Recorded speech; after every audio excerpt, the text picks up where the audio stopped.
بنورنا الدنيا وننشر في الفضاء أملا ونعلي عزم همتنا فمن طلب العلا وصل. بسم الله الرحمن الرحيم. الحمد لله رب العالمين والعاقبة للمتقين والصلاة والسلام على سيد الأنبياء والمرسلين سيدنا وحبيبنا وحبيب رب العالمين محمد وعلى آله وأصحابه ومن هدى بهديه إلى يوم الدين. زکوٰۃ کے سلسلے میں زکوٰۃ کا رکن کیا ہے اور اس کے شرائط کیا ہے اور اس کے اسباب کیا ہے. رکن الزکوٰۃ الاخلاص، اخلاص کے ساتھ دینا. اس کا سبب کیا ہے، یعنی کس پر زکوٰۃ فرض ہوتی ہے؟ مخصوص نصاب کا مالک ہونا اور حولان حول، ملک النصاب الحولی، جس کو عربی میں اگر لکھنا ہو تو ایسا لکھ سکتے ہیں ملک النصاب الحولی، کہ شریعت نے جو مقدار متعین کی ہو اتنی مقدار کا مالک ہو اور اس پر سال گزر جائے. وجوب زکوٰۃ کی شرائط کیا ہے؟ عاقل، بالغ اور آزاد ہونا. عاقل، بالغ اور آزاد ہونا. اس کا حکم کیا ہے؟ سقوط الواجب عن الذمة في الدنيا، سقوط الواجب عن الذمة في الدنيا وحصول الثواب في الآخرة. دنیا میں اس کے ذمے سے واجب کا ساقط ہونا اور آخرت میں ثواب کا ملنا. زکوٰۃ کی حکمت کیا ہے؟ وحکمت الزکاة هي التطهير من الأدناس، التطهير من الأدناس ورفع الدرجة واسترقاق الأحرار. نمبر 1، مال کو معنوی گندگی سے پاک صاف کرنا، آخرت میں درجات کا بلند ہونا، حاجت مندوں کی ضرورت کو پورا کرنا. تو یہ زکوٰۃ کی حکمت ہے. کیا ہوتا ہے، آدمی جب تجارت کرتا ہے، کماتا ہے، نوکری کرتا ہے، تو کچھ نہ کچھ چھوٹے موٹے گھوٹالے کرتا ہے. تجارت کرتا ہے تو کبھی جھوٹ بول دیتا ہے. وہ سامنے والا بولتا ہے ایک گلاس کتنے کا؟ بولے 10 روپے. بہت مہنگا یار، وہ ادھر تو 5 روپے ملتا ہے. ارے وہ کوالٹی الگ ہے، یہ کوالٹی الگ ہے، دیکھو ذرا برابر. 5 میں تو میرے کو نہیں پڑا ہے یار، ایسا مت بولو. تو اللہ قسم نہیں پڑا میرا، اور جب کہ ایسا ہے نہیں. تو ایسا کر کے آدمی کیا کرتا ہے، کبھی انجان میں اور جان کے کیا کرتا ہے، جھوٹ بولتا ہے.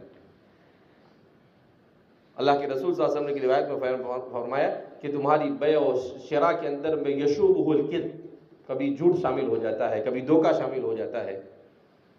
کبھی معلوم ہے کہ ٹوٹا پھوٹا ہے، پھر بھی کیا کرتا ہے آدمی، اس نے نہیں دیکھا مشتری نے تو پکڑا دیتا ہے اس کو، جبکہ ایسا نہیں ہونا چاہیے، عیب بتا دینی چاہیے.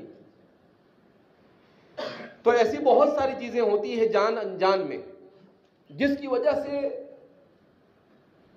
اس میں گویا کہ ایک طرح سے گندگی بیٹھ جاتی ہے مال میں، اور مال یہ مصائب کو کھینچتا ہے.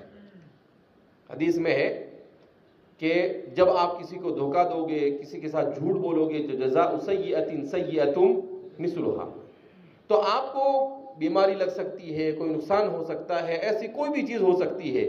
جب زکوٰۃ اور صدقہ نکال دو تو پھر وہ ساری گندگی کیا ہو جاتی ہے، صاف ہو جاتی ہے. اور آدمی اس کی وجہ سے، جھوٹ اور بہت سارے دھوکے کی وجہ سے جو بیماریوں، جن پریشانیوں میں مبتلا ہو سکتا تھا، اس سے کیا ہو جاتا ہے، آدمی بچ جاتا ہے. حضرت مولانا یوسف صاحب لدھیانوی رحمۃ اللہ علیہ نے آپ کے مسائل اور اس کے حل کے اندر میں ایک جگہ پر لکھا ہے کہ ایک پولیس افسر میرے پاس آیا، انسپیکٹر، ریٹائر تھا، اور آ کے رونے لگا. پوچھا کہ بھائی کیا ہوا آپ کو؟ تو کہا کہ مولوی صاحب بہت پریشان ہوں. کہا کیوں؟ کہا کہ میں پولیس افسر تھا بڑا، خوب رشوتیں کھائی، دوا کے لوگوں سے پیسے لیے. کہا پریشان ہوں بڑھاپے کی عمر میں. کہا کیوں پریشان ہو؟ کہا کہ اللہ نے 2-4 اولاد دی ہے، مگر سب لونگے لنگڑے، کانے، اندھے، کا ایک بھی ٹھکانے کا ہے نہیں. تو آپ نے کہا یہ وہی حرام مال کی نحوست ہے. یہ کیا ہے؟ حرام مال کی نحوست ہے. تو اب کہا کہ اب بڑھاپے میں ہم کو ضرورت ہے کہ وہ ہماری خدمت کرے، تو ہم کو ان کی خدمت کرنی پڑتی ہے. تو اب بڑھاپے میں ہوتا نہیں تو کیا کریں ہم؟ آپ نے کہا کہ پہلے تو لکھو کس کے پاس سے کتنا لیا. بولے اب اتنے 40 سال تک لوگوں کے پاس سے لے لے کے بغیر ڈکار کے کھا گئے, ہضم کر گئے, تو کہاں یاد ہے؟ کہ اندازہ لگاؤ, اور جس کا یاد ہو اس کو واپس کرو, اور جس کا یاد نہیں ہے تو ایک اندازہ لگاؤ, بلا نیت ثواب اس کا کیا کرو, آپ صدقہ کرو, تو اللہ ہو سکتا ہے تمہارے لیے کوئی خیر کی شکل کیا کر سکتا ہے, نکال سکتا ہے. تو یہ مال جو ہوتا ہے یہ دنیاوی پریشانیوں کو لے کر آتا ہے جس کا انسان کو احساس بھی نہیں ہوتا. لیکن جب زکوٰۃ, صدقہ, ان چیزوں کو جب آدمی نکال دیتا ہے تو اللہ رب العزت اس کی برکت سے کیا کرتے ہیں, ان بہت ساری مصیبتوں کو کیا کر دیتے ہیں, ٹال دیتے ہیں. لہذا اس بنا پر انسان کے لیے حکومتیں تو ٹیکس لیتی ہے, کتنا؟ 4%, 8%, 18%, 28% تک, مگر اللہ رب العزت صرف 2.5% مانگتے ہیں. اس میں حکومت کھا جاتی ہے, اور یہاں پر اللہ رب العزت تو اپنے ہی انسانوں میں جو محتاج ہے ان میں دینے کے لیے کہتے ہیں. تو اللہ رب العزت کا اپنا کوئی فائدہ اس سے وابستہ نہیں. انسانی معاشرے کے اندر ہی اللہ رب العزت یہ چاہتا ہے کہ ظاہر سی بات ہے آپ جب کسی کو پر احسان کریں گے, الانسان عبد الاحسان, تو آپ کو یاد رکھے گا ہمیشہ کہ میرے گھر کی ضرورت تھی, اس بندے نے میری مدد کی. کبھی ہو سکتا ہے آپ کو ضرورت پڑے تو وہ آپ کو مدد کرے, پیسے کی ضرورت نہیں, کسی اور چیز کی ضرورت پڑے. تو اس طریقے سے انسانی معاشرے کے اندر میں محبت کی فضا قائم ہوتی ہے. اسی لیے اللہ کے رسول صلی اللہ علیہ وسلم پر جس کتاب کا نزول ہوا اس میں قرآن نے کہا لا تبطلوا صدقاتکم بالمن والاذى, کہا کسی کو صدقہ, زکوٰۃ, خیرات دو تو اس کے اوپر احسان مت جتلاؤ, آپ اس کو ٹونٹنگ مت کرو, کیوں میں نے دیا تھا نا تجھے, کہا اس طریقے سے کہہ کر اس کو لوگوں کے سامنے ذلیل مت کرو. اگر ایسا کیا آپ نے تو اس کا ثواب کیا ہو جائے گا, اکارت ہو جائے گا. اسی لیے فرمایا کہ مال, حضور نے کہا کہ ایسے صدقہ کرو کہ لا یعرف یمینہ شمال, کہ اس کے سیدھے ہاتھ نے کیا دیا ہے اس کے بائیں ہاتھ کو بھی پتہ نہیں چلنا چاہیے. اس کے سیدھے ہاتھ نے کیا دیا ہے بائیں ہاتھ کو بھی پتہ ہونا چاہیے کہ اس طریقے سے دیا جائے. بہرحال تو شریعت مطہرہ نے ایسی بہت ساری تعلیمات, بہرحال اسلام کی جتنی بھی تعلیمات ہیں ان تمام تعلیمات کا مقصد انسان کو, انسانی معاشرے اور انسانی فرد کو دنیا اور آخرت میں بھلائی سے مالا مال کرنا. انسانی فرد اور انسانی معاشرے کو دنیا اور آخرت میں بھلائی سے مالا مال کرنا. حسنۃ فی الدنیا ربنا آتنا فی الدنیا حسنہ وفی الآخرۃ حسنہ. یہ ہر شریعت کے ہر حکم کے پیچھے دنیا اور آخرت کی مصلحتیں ہوتی ہے. اللہ کی مصلحت نہیں, کس کی مصلحت ہوتی ہے؟ بندوں کی مصلحت ہوتی ہے, انسانوں کی مصلحت, انسان کے فائدے ہوتے ہیں. نماز پڑھنے سے بھی انسان کو فائدہ, زکوٰۃ دینے سے بھی انسان کو فائدہ, روزہ رکھنے سے بھی انسان کو فائدہ, حج کرنے سے بھی انسان کو فائدہ. ہر چیز میں انسان کا فائدہ وابستہ ہے. اللہ لا يحتاج لعبادت عبادی, اللہ بندوں کی عبادت کا محتاج نہیں, اس کو کیا ضرورت ہے, اس کو کوئی ضرورت نہیں. لہذا اس بنا پر جس عبادت کو بھی کرے بندہ کیسے کرے, اس کو اخلاص کے ساتھ کرے, یہ سمجھ کر کرے کہ یہ میرے لیے دنیا اور آخرت میں فائدہ مند ہے, اور سب سے بڑی چیز یہ کہ اس سے میرا خالق اور مالک مجھ سے کیا ہوتا ہے, راضی ہوتا ہے. زکوٰۃ کے سلسلے میں بیان کیا کہ زکوٰۃ کا حکم شرعی کیا ہے کہ زکوٰۃ فرض ہے. منکر زکوٰۃ اسے کافر کہا جائے گا جو زکوٰۃ کی فرضیت کا انکار کرے. ایک ہے زکوٰۃ نہ دینا اور دوسرا ہے اس کی فرضیت کا انکار کرنا, دونوں الگ الگ چیزیں. اگر اس کو فرض مانتا ہے مگر نہیں دیتا ہے تو ظاہر سی بات ہے اس کو گناہ ہوگا فرض ادا نہ کرنے کا, اور بڑا سخت گناہ ہوگا. حدیث پاک میں قرآن کریم نے خود بیان کیا ہے کہ ان کی انتڑیاں کل قیامت کے دن جہنم میں ایسے عذاب دیا جائے گا کہ ان کی انتڑیاں ان کے پیٹوں سے باہر آ جائے گی. بعض حدیثوں میں آتا ہے کہ ان کے پیٹ بڑے بڑے ہوں گے جس میں سانپ چل رہے ہوں گے. پوچھا جائے گا کیا ہے, کہا یہ وہی مال ہے جس کو دنیا کے اندر میں کیا کرتا تھا, جمع کیا کرتا تھا. تو بڑی سخت اس کو سزا ہوگی. لیکن اگر کوئی سیدھا زکوٰۃ کی فرضیت کا انکار کر دے فہو کافر. اس لیے کہ ارکان شریعت میں سے کسی رکن کا انکار یہ موجب کفر ہے. یہ کیا ہے, موجب کفر ہے. اب نماز کی فرضیت کا انکار کرے تو مسلمان باقی نہیں رہے گا، زکوٰۃ کی فرضیت کا انکار کرے تو مسلمان باقی نہیں رہے گا۔ اللہ کے رسول صلی اللہ علیہ وسلم کی وفات حسرت آیات کے بعد ایک فتنہ کھڑا ہوا مانعین زکوٰۃ کا۔ کس کا؟ دو فتنے، بلکہ اللہ کے رسول کے انتقال کے بعد دو قسم کے فتنے کھڑے ہوئے، ایک مانعین زکوٰۃ کا اور دوسرا مدعیان نبوت کا۔ ایک طرف کچھ لوگوں نے کھڑے ہو کر نبوت کا دعویٰ کر دیا، بہت سستا سمجھ لیا نبوت کو، اٹھا پٹک جو بھی کھڑا ہو رہا ہے بولے نبی ہوں میں۔ اللہ کے رسول صلی اللہ علیہ وسلم کے بعد تقریباً 5 لوگوں نے نبوت کا دعویٰ کیا۔ مسیلمہ ابن حبیب الکذاب، دوسرا تھا اسود عنسی، یمن سے تعلق رکھنے والا تھا، ایک دم کالا کلوٹا تھا۔ تیسرا آدمی تھا طلیحہ بن خویلد الاسدی، اسی طریقے سے قبیلے بنو تمیم کی ایک عورت تھی سجاہ بنت الحارث۔ یہ اور مدینہ کے اطراف و اکناف میں جو قبائل تھے، قبیلے بنو ذبیان وغیرہ، ان لوگوں نے زکوٰۃ کی فرضیت کا انکار کیا، کہا کہ ہم نماز پڑھیں گے، حج کریں گے، سب کچھ کریں گے، لیکن زکوٰۃ نہیں دیں گے۔ کہا کیوں؟ کہا اتنی محنت سے پیسے کماتے نہیں، اس کو کیسے دے؟ تو بہت سارے قبیلے تھے مدینہ کے اطراف و اکناف کے، انہوں نے مدینہ منورہ کو گھیر لیا تھا، کئی ہزار کی تعداد میں آئے۔ تو حضرت ابوبکر نے کہا کہ بھئی چلو ان کے ساتھ جہاد کریں گے۔ تو صحابہ نے کہا کہ بھئی یہ تو بہت بڑی تعداد میں ہے، ابھی ان کی بات مان لو، تھوڑا بہت چلا لو، بعد میں ان کو سمجھا لیں گے اب۔ تو حضرت ابوبکر نے کہا نہیں، لو منعون عقالا تؤدونها فی عہد رسول اللہ صلی اللہ علیہ وسلم لقاتلتہم، کہ حضور کے زمانے میں اگر وہ زکوٰۃ کے طور پر اونٹ کی ایک رسی دیتے تھے، وہ بھی دینے سے انکار کریں گے تو بھی جا کے میں ان کے ساتھ جہاد کروں گا۔ تو حضرت عمر نے کہا کہ تھوڑا سا اگر آپ حکمت سے کام لیں تو اچھا ہے۔ کہا کہ اچھا، اجبار فی الجاہلیت وخوار فی الاسلام، زمانے جاہلیت میں تو بڑے بہادر بنے پھرتے تھے اور اسلام میں آنے کے بعد بزدل ہو گئے ہو۔ کہا کہ نہیں بابا نہیں، لقد شرح اللہ صدر ابی بکر۔ پھر حضرت ابوبکر فرماتے ہیں اکیلے گھوڑے پر سوار ہو گئے، کہا کہ تم سب ایک طرف، میں اکیلا جا کے ان کے ساتھ جہاد کروں گا، سأقاتلهم وحیدا، کوئی نہیں، کسی کی ضرورت نہیں۔ تو حضرت علی اور حضرت عمر آگے بڑھے اور ان کے گھوڑے کی نکیل پکڑ لیا، کہا لقد شرح اللہ صدر ابی بکر، اللہ نے حضرت ابوبکر کو منشرح کر دیا ہے، کہا نہیں ہم سب آپ کے ساتھ مل کر جہاد کریں گے۔ پھر اس کے بعد مانعین زکوٰۃ کے ساتھ ہوا اور پھر ان کو خوب اچھے سے مار پلائی۔ پھر بعد میں اسلام میں کیا ہو گئے، وہ سب داخل ہو گئے، بھائی مار کھانا اس سے بہتر یہ ہے کہ آپ نے زکوٰۃ دینا کیا کر دو، شروع کر دو۔ تو حضرت شاہ ولی اللہ صاحب محدث دہلوی رحمۃ اللہ علیہ ازالۃ الخفا عن خلافت الخلفاء کے اندر میں بڑی اچھی بات لکھتے ہیں کہ اللہ جزائے خیر عطا فرما سیدنا حضرت ابوبکر صدیق رضی اللہ تعالیٰ عنہ کو، کہ اگر حضرت ابوبکر نے اس وقت زکوٰۃ کے سلسلے میں تھوڑی سی لچک دی ہوتی اور معاف کیا ہوتا تو اب تک تو کتنے فرائض کو لوگوں نے اسی طریقے سے ہلکا لے کر ختم کر دیا ہوتا۔ لیکن حضرت ابوبکر نے نہ کہہ دیا کہ نہیں، فرائض میں تو کمپرومائز چلے نہیں، آر کے پار کی لڑائی ہوگی، یا تو وہ مریں گے یا ہم مریں گے، لیکن چھوڑیں گے نہیں۔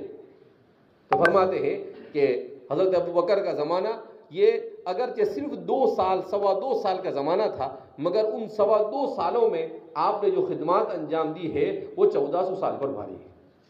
کتنے سال پر بھاری ہے؟ 1400 سال تک، قیامت تک آنے والے سارے کے سارے خلفاء اور سارے کے سارے بادشاہوں کے اعمال پر بھاری ہے، صرف 2.25 سال آپ کی خدمات، اور یعنی معمولی بات نہیں ہے۔ حضرت ابوبکر بڑے، اسی لیے فرمایا کہ ارحم امتی بامتی ابی بکر، حضرت ابوبکر ویسے تو بڑے رحم دل تھے، مگر جب دین کا معاملہ آتے تو آپ سے زیادہ سخت کوئی نہیں تھا۔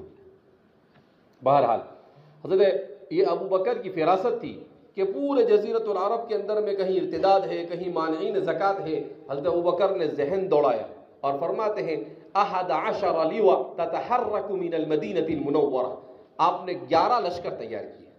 کتنے لشکر تیار کیے؟ 11، اور ان 11 لشکروں کو آپ نے پھیلا دیا پورے جزیرۃ العرب کے اندر میں۔ کسی کا خالد بن ولید کو جنرل بنایا، کسی کا حضرت اکرمہ بن ابی جہل کو بنایا، اور ان سب لوگوں کو کیا کر دیا آپ نے؟ بھیج دیا۔ تو فرماتے ہیں مشکل سے 6 سے 8 مہینے کے اندر میں سارے کے سارے فتنوں کو کچل کر کیا کر دیا آپ نے؟ رکھ دیا۔ جس زمانے میں نہ ٹینک تھے، نہ گاڑیاں تھی، نہ لڑنے کے آلات تھے، اس زمانے میں اتنے پورے جزیرۃ العرب سے فتنے کو ختم کر دینا، انہا من کرامت ابی بکر، یہ حضرت ابوبکر کی کرامت تھی، آپ کی حکمت، آپ کا ایمان اور آپ کی غیرت تھی۔ اللہ پوری امت کی طرف سے آپ کو بہترین بدلہ عطا فرمائے۔ بہرحال تو اس لیے فرماتے ہیں کہ اس کا انکار کرنا یہ کفر ہے۔ حضرات صحابہ نے اس پر گویا کہ ہمیں عمل کر بتا دیا۔ اسی لیے حضرت مولانا مناظر احسن گیلانی رحمۃ اللہ علیہ نے بڑی قیمتی بات لکھی ایک جگہ پر کہ حضور صلی اللہ علیہ وسلم نے ارشاد فرمایا کہ خیر القرون قرنی ثم الذین یلونہم، بعض روایت میں خیر امتی قرنی ثم الذین یلونہم ثم الذین یلونہم، کا اس کا تقاضا تو یہ تھا کہ قرون اولیٰ میں ایک بھی فرقہ اور ایک بھی فتنہ نہیں ہونا چاہیے تھا۔ ابھی تقاضا تو یہی ہوا نا، بہترین زمانہ ہے، بہترین لوگ ہیں، تو ظاہر سی بات ہے اس میں فتنہ اور فرقہ نہیں ہونا چاہیے۔ لیکن کہا کہ آپ کو تعجب ہوگا کہ سارے بڑے بڑے فتنے اور سارے بڑے بڑے فرقے یہ اسی زمانے میں وجود میں آ گئے۔ کہا اس میں اللہ کی کیا حکمت تھی؟ کہا اس میں اللہ کی حکمت یہ تھی کہ اللہ نے قیامت تک جو اپنے آپ کو مسلمان کہہ کر اسلام کو کمزور کرنے کی کوشش کرنے کی جتنی شکلیں ہو سکتی تھی، ایسے تمام لوگوں کو حضرات صحابہ اور حضرات تابعین اور تبع تابعین کی موجودگی میں کھڑا کر دیا، اور ان لوگوں نے ان کے ساتھ کیسے مقابلہ کرنا وہ ہمارے سامنے ایسا منہج رکھ دیا کہ اب قیامت تک کوئی بھی فتنہ کھڑا ہو جاوے اس سے کیسے نمٹا جاوے اس طریقے کو ان سے سیکھا جا سکتا ہے۔ تو فرماتے ہیں کہ اگر یہ فتنے اور یہ فرقے وجود میں نہ آتے اس زمانے میں تو بعد میں آنے والوں کے لیے بہت سارے پریشانیاں ہو سکتی تھی کہ یار اس سے کیسے نمٹنا، کس کو کافر کہنا، کس کو مسلمان کہنا، کیا کرنا، کچھ سمجھ میں آتا۔ کہا یہ سارے کنفیوژن کیا ہو گئے، دور ہو گئے کہ بھئی یہ اس کو یہ کہنا، اس کو یہ کہنا۔ حضرات صحابہ کے طرز عمل اور حضرات تابعین اور تبع تابعین کے طرز عمل سے یہ سارے مسائل کیا ہو گئے، حل ہو گئے۔ بہرحال یہ اللہ کا دین ہے، جس کا دین ہے۔ خوش قسمت ہے وہ آدمی جو اس کے لیے استعمال ہو جائے، اور بد قسمت ہے وہ آدمی جو اس کے خلاف استعمال ہو جائے، اور محروم ہے وہ آدمی جو اس سے محروم ہو جائے۔ ہم اللہ کا جتنا بھی شکر ادا کریں کیا ہے، کم ہے کہ اللہ رب العزت نے ہمیں اس کو پڑھنے پڑھانے، اس کو سمجھنے سمجھانے کے لیے، اور اللہ کرے کہ ہم اس دین کی تعلیمات کو پوری دنیا کے انسانوں تک پھیلانے کے لیے اللہ کی طرف سے اخلاص کے ساتھ قبول کر لیے جائے۔ یہی انسان کے لیے کیا ہے، کامیابی ہے۔ ورنہ منہا خلقناکم وفیہا نعیدکم ومنہا نخرجکم تارۃ اخری، انسان اور اس کی حقیقت کیا ہے، اللہ نے مٹی سے بنایا اور مٹی میں مل جائے گا۔ اس دنیا کی ہر چیز کی حقیقت یہی ہے، کسی بھی چیز کو اٹھا کر آپ دیکھو، مٹی سے بنی ہے اور مٹی میں جاتی ہے، مٹی سے بنی، اور غلہ کہاں سے اگتا ہے، پھر انسان اس کو بناتا ہے، کھاتا ہے، پیتا ہے، اور پھر واپس کہاں جاتا ہے، ہگ مت کے واپس مٹی میں چلا جاتا ہے وہ، اور اخیر میں اگر انسان کے بدن کا حصہ بنا تو اس کو بھی مٹی کے حوالے کر دیا جاتا ہے۔ تو کوئی حقیقت نہیں اس دنیا کی، ہر چیز کا نتیجہ اور اس کا آخری انجام کیا ہے، التراب منہا خلقناکم وفیہا نعیدکم ومنہا نخرجکم تارۃ اخری۔ کا ایسا مت سمجھنا کہ مٹی بن کے کچھ ہونے والا ہے، نہیں۔ ایحیی العظام وہی رمیم، مکہ والے اللہ کے رسول صلی اللہ علیہ وسلم کی خدمت میں آئے اور وہ بوسیدہ ہڈی لے کر آئے اور یوں کر کے بھوسا کر دیا کہ اوہ ایحیی العظام وہی رمیم، کہا یہ ہڈی بن گئی، دیکھ پاؤڈر بن گئے، اس کو اللہ زندہ کرے گا۔ اللہ نے کہا آ تو صحیح، تو کیسے زندہ کرتے ہم کیا کریں گے، بتائیں گے۔ وما ذلک علی اللہ بعزیز۔ بہرحال تو فرماتے ہیں کہ زکوٰۃ کا انکار کرنا یہ بہرحال کیا ہے، کفر ہے۔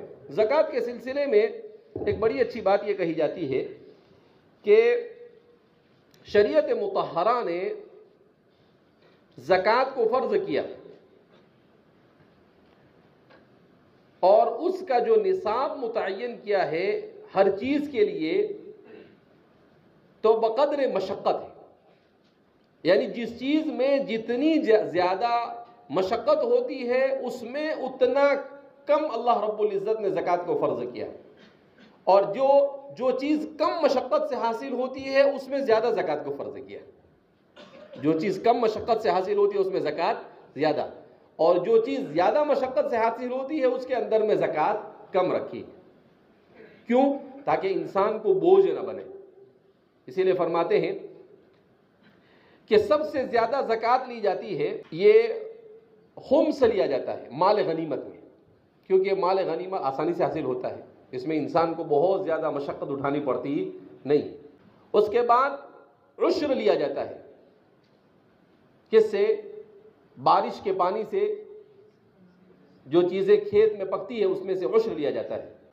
اگر وہ بارش کے پانی سے نہیں، نہر یا کنویں کے پانی یا بورنگ کے پانی سے ہے تو پھر عشر کا نصف لیا جاتا ہے اس میں، یعنی 10واں نہیں بلکہ 20واں حصہ لیا جاتا ہے، کیونکہ اس میں مشقت زیادہ کرنی پڑتی ہے آدمی کو. اور اس کے بعد سونے اور چاندی میں کہ اس میں انسان کو سب سے زیادہ مشقت اٹھانی پڑتی ہے، تو اس میں سے 2.5%، اس میں سے کتنا لیا جاتا ہے؟ یعنی 100 روپے پر 2.5 روپیہ، 100 روپے پر 2.5 روپیہ، اور وہ بھی حولان ہول ہو، اس کا نصاب متعین کیا وہ ہو، اس طریقے سے. تو فرماتے ہیں کہ شریعت مطہرہ نے بحسب المؤونۃ والتعب فی المال، جتنا مال کے جمع کرنے میں مشقت آدمی کو زیادہ اٹھانی پڑتی ہے وہاں پر زکوٰۃ کو کم رکھا، اور جہاں پر مشقت کم ہوتی ہے وہاں پر زکوٰۃ کو زیادہ رکھا، تاکہ انسان کے لیے بوجھ نہ بنے، اور انسانی معاشرے میں جو لوگ ضرورت مند ہوں ان کی ضرورتیں بھی کیا ہو جاوے؟ پوری ہو جاوے. زکوٰۃ کی حکمتوں میں سے ایک حکمت یہ بھی ہے کہ انسان کی فطرت میں جو بخل بھرا ہوا ہے اس بخل کی بیماری کو دور کیا جائے. آدمی بخیل ہوتا ہے، اسی لیے آپ دیکھیں گے سخی اور کریم بہت کم ہوتے ہیں اور بخیل زیادہ ہوتے ہیں. زکوٰۃ کا موضوع کیا ہے؟ یعنی کن چیزوں میں زکوٰۃ آتی ہے؟ اموال نامیہ، ایسے اموال میں زکوٰۃ آتی ہے جو اپنے اندر نمو کی صلاحیت رکھتے ہیں. ایسے اموال میں زکوٰۃ آتی ہے جو اپنے اندر نمو کی صلاحیت رکھتے ہیں، جیسے کھیتی ہے، جانور ہے، سونا اور چاندی ہے. اب سوال پیدا ہو کہ ٹھیک ہے جانور تو 2 کے 4، 4 کے 10، 12 ہوتے ہیں، کھیتی بھی پکتی ہے، لیکن سونا اور چاندی میں تو ایسا ہے نہیں. وہ تو اگر آپ نے 10 تولہ لے تو 10 تولہ ہی رہتا ہے، تو پھر اس میں زکوٰۃ نہیں آنی چاہیے. اس میں اس طور پر زکوٰۃ آتی ہے کہ وہ اگرچہ آپ کے گھر میں ایسے ہی پڑا ہوا ہے مگر پڑا بھی اس کی قیمت بڑھتی رہتی ہے. اس کی قیمت کیا ہوتی رہتی ہے؟ بڑھتی رہتی ہے. میری جب شادی ہوئی 2002 میں تو سونے کی قیمت کتنی تھی معلوم؟ مجھے آج تک یاد ہے 4,500 روپے تولہ. کتنی تھی؟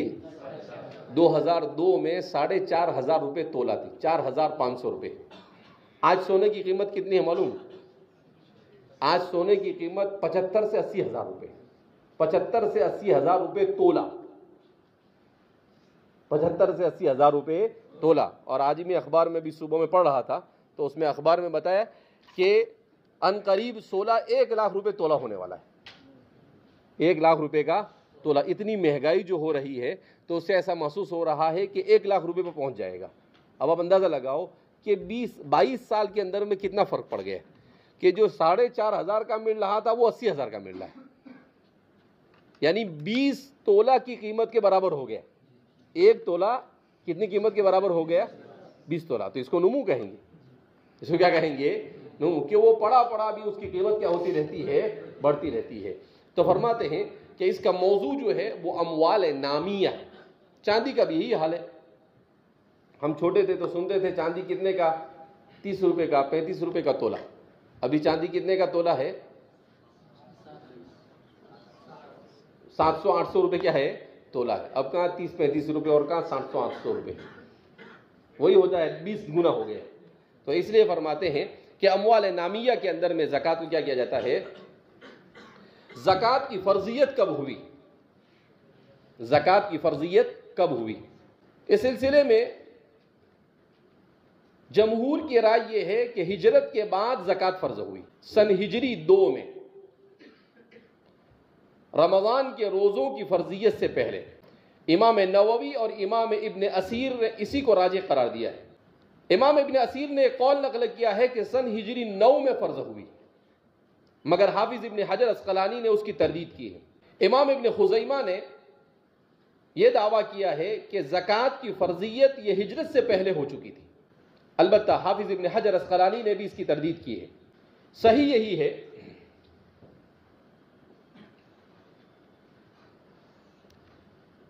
کہ سن ہجری 2 میں جب روزے فرض ہوئے اس سے کچھ پہلے زکوٰۃ فرض کی گئی، اس لیے کہ حضرات محدثین نے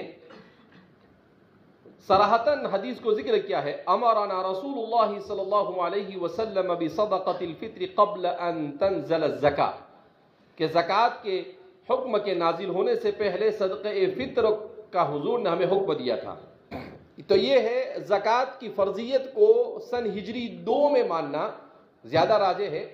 بعض حضرات نے کہا کہ سن ہجری 1 میں، بعد نے کہا سن ہجری 2 میں، البتہ اس پر اتفاق ہے کہ ہجرت کے بعد زکوٰۃ فرض ہوئی۔ جن لوگوں نے ہجرت سے پہلے کا اس کے بارے میں کہا ہے تو فرماتے ہیں حافظ ابن حجر اسقلانی اور دیگر محققین کا کہنا ہے کہ وہ درست معلوم ہوتا نہیں ہے۔ زکوٰۃ کس پر واجب ہوتی ہے؟ محمد بن رشد فرماتے ہیں کہ زکوٰۃ واجب ہوتی ہے ایسے مسلمان پر جو آزاد ہو، نمبر 2 بالغ ہو،